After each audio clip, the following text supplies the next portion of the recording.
విదేశాల్లో చదవాలనుకుంటున్నారా? అయితే విదేశ్ కన్సల్ట్స్ ను సంప్రదించండి.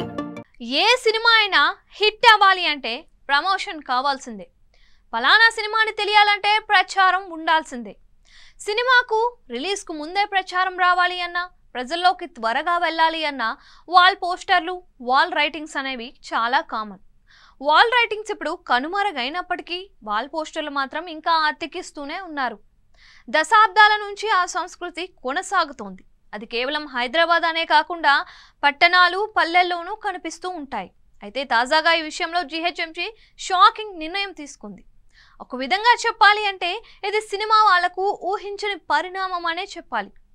గోడలపై వాల్ పోస్టర్లు, బ్యానర్లు, కటౌట్లపై జీహెచ్ఎంసీ ఓ నోటీసు జారీ చేసింది. హైదరాబాద్ మహానగరాన్ని అందంగా కనిపించేందుకు, శుభ్రంగా ఉండే విధంగా చూసుకునేందుకు ఈ నిర్ణయం తీసుకుంది. అందులో భాగంగా కొన్ని స్ట్రిక్ట్ రూల్స్ ను అమల్లోకి తీసుకొచ్చింది. పబ్లిక్ ప్లేసుల్లో గోడలపై అతికించే వాల్ పోస్టర్లు, పర్మిషన్ లేని వాల్ పెయింటింగ్స్ ను బ్యాన్ చేస్తూ నిర్ణయం తీసుకుంది. డిప్యూటీ కమిషనర్లు లోకల్ ప్రింటర్స్తో మాట్లాడి అనుమతి లేకుండా అలాంటి వాటిని ప్రింట్ చేయకుండా చర్యలు తీసుకోవాల్సిందిగా ఆదేశించాలని కోరారు. ఒక్కవేళ పర్మిషన్ లేకుండా ఎవరైనా వాల్ పోస్టర్లు అంటిస్తే వెంటనే వారికి నోటీసులు జారీ చేయాలని డిప్యూటీ కమిషనర్లు ఆదేశించారు. అంతేకాకుండా వారికి భారీగా ఫైన్ వేయాలని కూడా ఆదేశించారు. అలాగే సినిమా థియేటర్ వారితోనూ మాట్లాడి వాల్ పోస్టర్లను ఎక్కడ పడితే అక్కడ వేయకుండా జాగ్రత్తలు తీసుకోవాలని సూచించారు.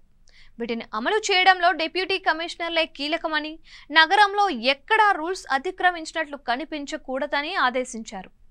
జీహెచ్ఎంసీ నిర్ణయంతో సినీ ఇండస్ట్రీ ఒక్కసారిగా కంగుతింది. వాల్ పోస్టర్ల ద్వారా ప్రమోషన్లు లేకుండా సినిమాలను ఎలా ప్రమోట్ చేయగలం అనే ప్రశ్న మొదలైంది.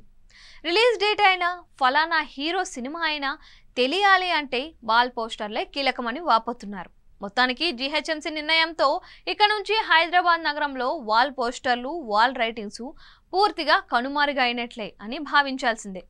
అయితే గతంలో 2016లో జీహెచ్ఎంసీలో గత ప్రభుత్వం బ్యానర్లపై నిషేధమిస్తూ నిర్ణయం తీసుకుంది. ఈ సర్కులర్ను కఠినంగా అమలు చేయాలని కమిషనర్ అమ్రపాలి ఆదేశించారు. నగరంలో ఇప్పటికే పెద్ద పెద్ద హోర్డింగులపై నిషేధం కొనసాగుతూ ఉంది. జీహెచ్ఎంసీ అనుమతి ఇచ్చిన డిజిటల్ బోర్డులు, వాల్ బోర్డులపై మాత్రమే ప్రకటనలు కనిపిస్తున్నాయి. మరోవైపు జీహెచ్ఎంసీ ఆదాయం పెంచుకునేందుకు ఇలాంటి నిర్ణయం తీసుకున్నట్లు ప్రచారం అయితే జరుగుతోంది. అయితే జీహెచ్ఎంసీ పర్మిషన్తో నడుస్తున్న డిజిటల్ బోర్డుల్లో అడ్వర్టైజ్మెంట్ ఇవ్వాలి అంటే ఖర్చుతో కూడుకున్నది అన్న అభిప్రాయం అయితే వ్యక్తం అవుతోంది.